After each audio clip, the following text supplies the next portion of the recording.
एक समय की बात है। एक छोटे से गांव में दो बहनें रहती थीं, रूपा और मधु। रूपा बड़ी बहन थी। उसके कम पढ़े लिखे होने के कारण उसकी शादी एक गरीब किसान रमेश से हुई थी, जो दूसरों के खेतों में मजदूरी करता था।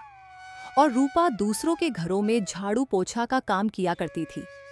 दोनों पति पत्नी मिलकर खूब मेहनत करते थे, तब जाकर उनके घर में चूल्हा जलता था।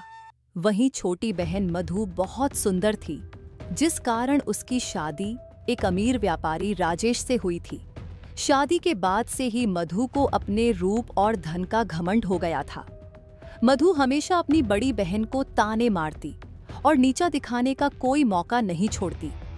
जब भी रूपा उसके घर जाती, मधु की बातें उसके दिल को छलनी कर देती। एक दिन सुबह सुबह जब रूपा अपने काम पर जा रही थी, रास्ते में मधु से मुलाकात होती है। दीदी, तुम्हें देखकर तो यही लगता है कि गरीबी सच में बहुत बुरी चीज होती है। तुम्हारे हाथ तो देखो, कितने कठोर हो गए हैं दूसरों के घरों में काम करते करते। और ये कपड़े लगता है बरसों से बदले ही नहीं। हम गरीब हैं, लेकिन मेहनत से कमाते हैं। भगवान ने हमें जो दिया है उसमें खुश रहते हैं।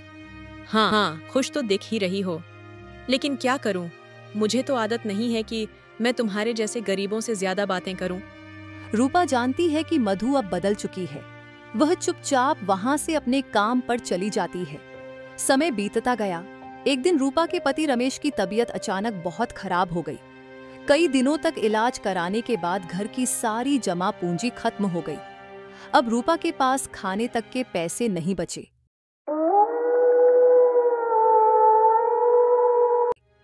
रात का समय, रूपा अपने पति के पास बैठी है, जो खाट पर लेटे कराह रहे हैं।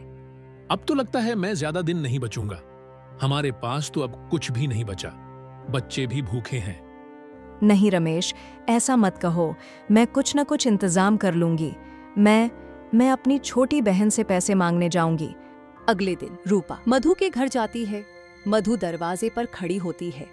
हमारे पास इलाज के पैसे नहीं बचे, बस थोड़े पैसे उधार दे दो, हम बाद में चुका देंगे। ओह दीदी, कितनी बुरी बात है। लेकिन अफसोस, अभी तो मेरे पति सारा पैसा लेकर गांव की जमीन खरीदने गए हैं। तुम पहले आती तो शायद कुछ मदद कर पाती। लेकिन मधु, तुमसे थोड़ा बहुत तो मिल ही सकता है ना। अरे दीदी, अगर मैं हर गरीब रिश्तेदार की मदद करने लगी तो फिर मेरा क्या होगा? अब एक बार कह दिया नहीं है तो मतलब नहीं है। रूपा की आंखों में आंसू आ जाते हैं। वह चुपचाप वहां से लौट जाती है। मधु ने आज तक उसकी कोई मदद नहीं की।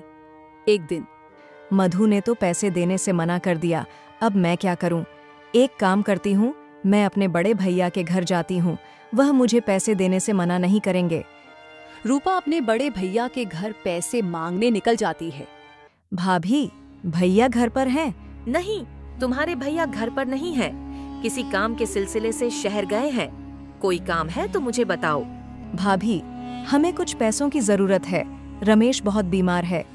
देखो रूपा, तुम जानती हो कि तुम्हारे भैया घर पर नहीं हैं, और वैसे भी हमारे घर पर भी बहुत खर्चे होते हैं। हर किसी की मदद करना हमारे बस की बात नहीं है।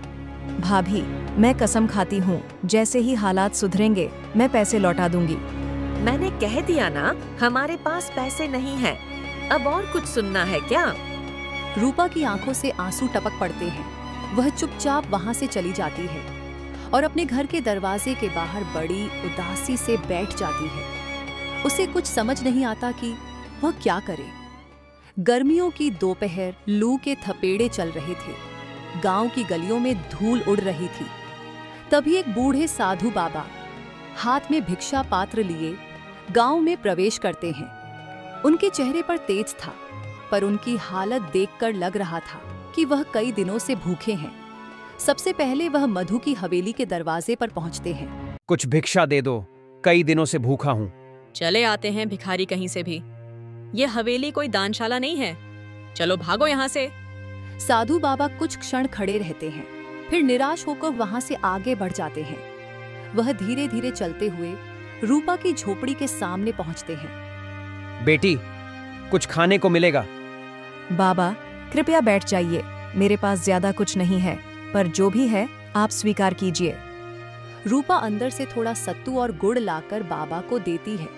बेटी, तूने तो मेरा हृदय प्रसन्न कर दिया। मैं तेरे उपकार का बदला कैसे चुकाऊं? बाबा, मेरे घर में मेरे पति बहुत दिनों से बीमार हैं। मैंने सबसे मदद मांगी, पर किसी ने मेरी मदद नहीं की। आप उन्हें बस आशीर्वाद दे दीजिए कि वह बहुत जल्दी ठीक हो जाए। मुझे और कुछ नहीं चाहिए। साधु बाबा ने रूपा को एक गद्दद्धा दिया और बोले, बेटी, ये घड़ा तुम्हारे घर में घुसते ही तुम्हारे हर दुख को दूर कर देगा, और इस घड़े में से जो भी निकलेगा वह तुम्हारे कर्मों का फल होगा।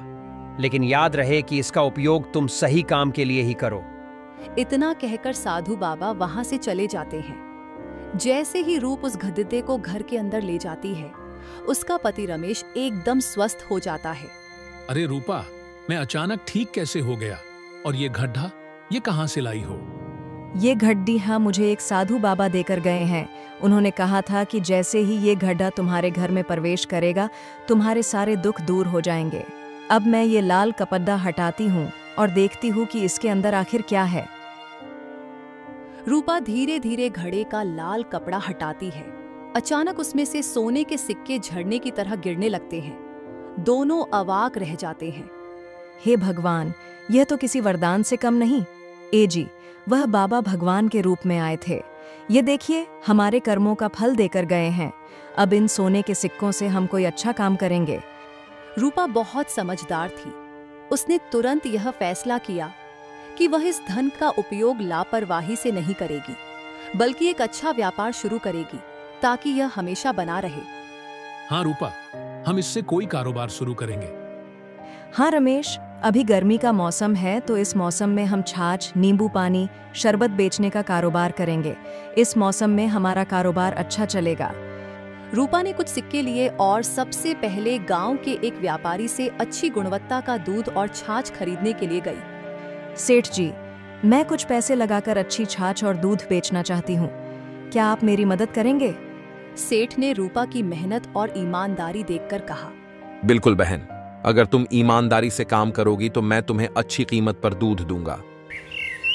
अब रूपा ने अपनी छोटी सी दुकान शुरू की। पहले ही दिन उसकी छाछ और लस्सी की बिक्री इतनी ज्यादा आई कि वह खुद भी हैरान रह गई। अब रूपा का व्यापार चल निकला था। गांव के लोग उसकी मेहनत और ईमानदारी की सराहना करने लगे। लेकिन जब यह खबर उसकी छोटी बहन मधु तक पहुंची तो वह जल भुन गई। कल तो ये मुझसे पैसे की भीख मांगने आई थी, आज अचानक इतना पैसा इसके पास कैसे आ गया जो ये लस्सी का व्यापार शुरू कर दी? और उसका पति रमेश भी ठीक हो गया। मुझे इसका पता लगाना ही होगा। मधु परेशान होकर अपने कमरे में इधर उधर टहल रही थी। फिर वह तुरंत चुपके से रूपा के घर के दरवाजे के बाहर खड़ी हो जाती है और उन लोगों की सारी बात सुनने लगती है। आज हमारा पहला दिन ही बहुत अच्छी कमाई हुई।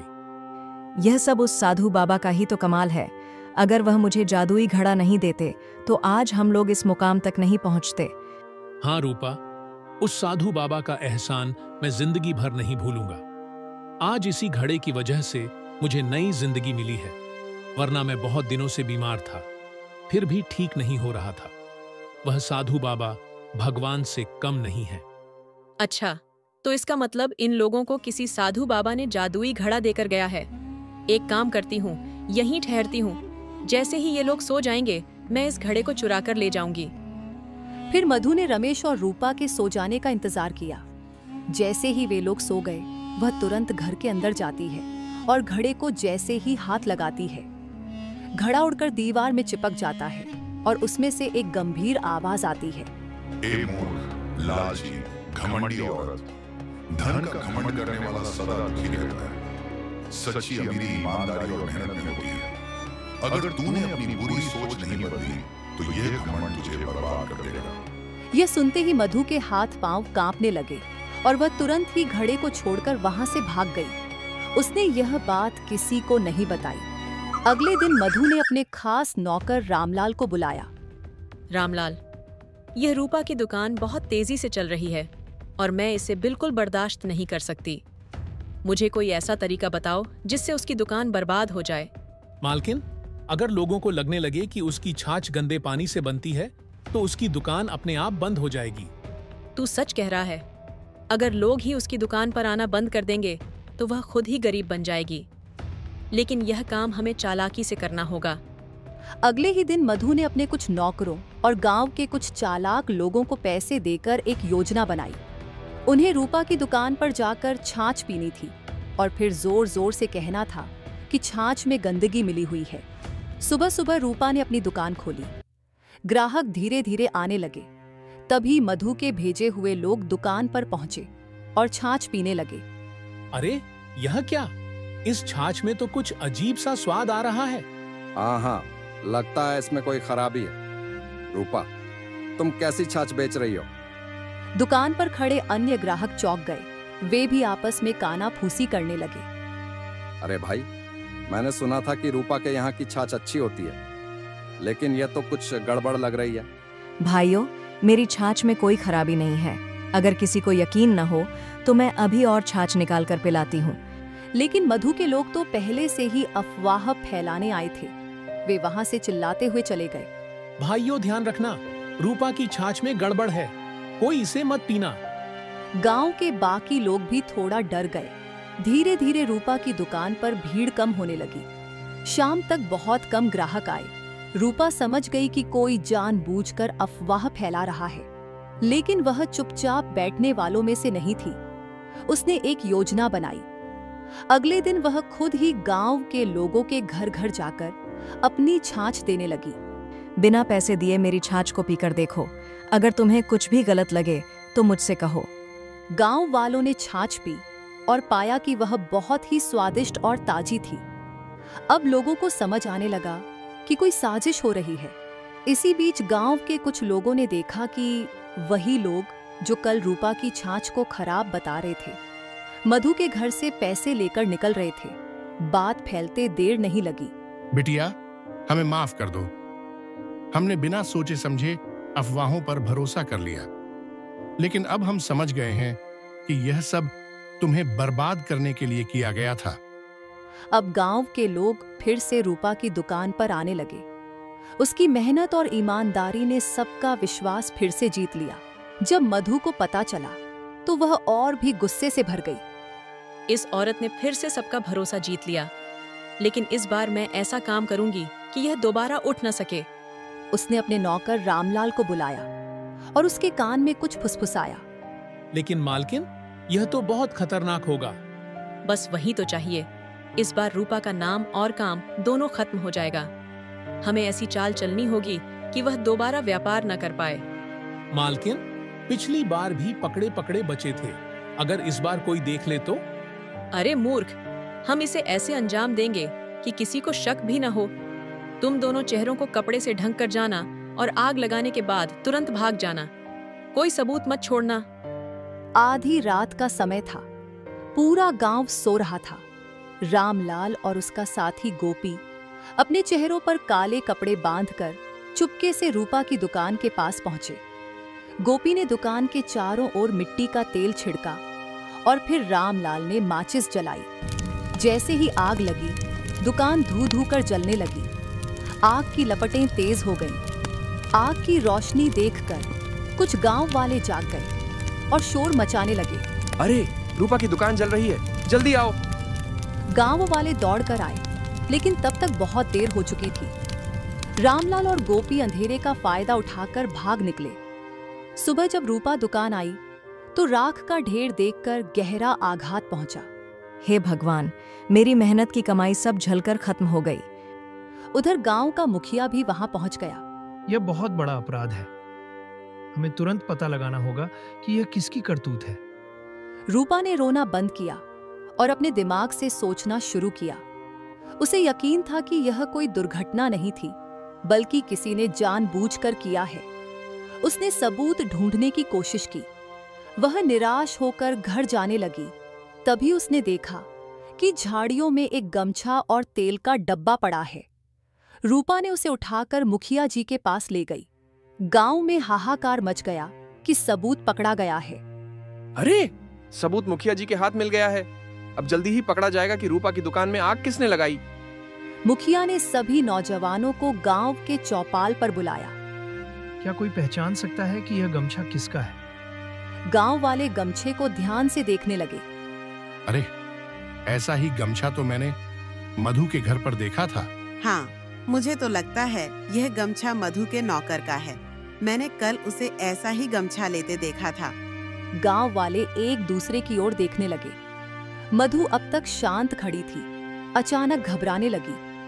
नहीं, ये मेरा गमछा नहीं है। मुखिया ने अब मिट्टी का तेल का डब्बा उठाया। उस पर हल्के अक्षरों में सीमा स्टोर्स लिखा था। यही दुकान थी जहां से मधु अपने नौकरों के लिए राशन मंगवाती थी। मधु, मिट्टी का तेल का डब्बा तुम्हारी दुकान का है। ये यहाँ कैसे आया? मैं क्या जानूं? कोई भी मेरे स्टोर से सामान खरीद सकता है।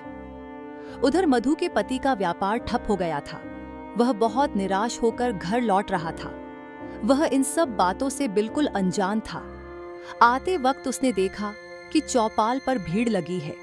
वह वहां पहुंचा, तभी सभी लोग उसकी तरफ देखने लगे, क्योंकि वह वही गमछा पहने खड़ा था जो मुखिया जी के पास था। अब बोलो मधु, अभी भी तुम कुछ कहना चाहती हो? तुम्हारा सबूत तुम्हारे सामने खड़ा है। हाँ मुखिया जी, ये सब मैंने ही करवाया था। मुझे माफ कर दीजिए। मुखिया जी, मैं अपनी बहन को सजा नहीं देना चाहती। उसने जो किया वह उसके अपने कर्मों का फल है।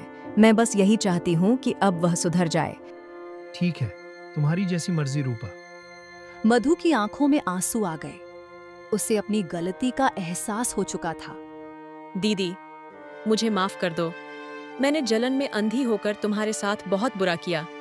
अब मैं कुछ भी करने को तैयार हूँ। बस मुझे अपनी बहन बना रहने दो। रूपा ने अपनी बहन को गले लगा लिया।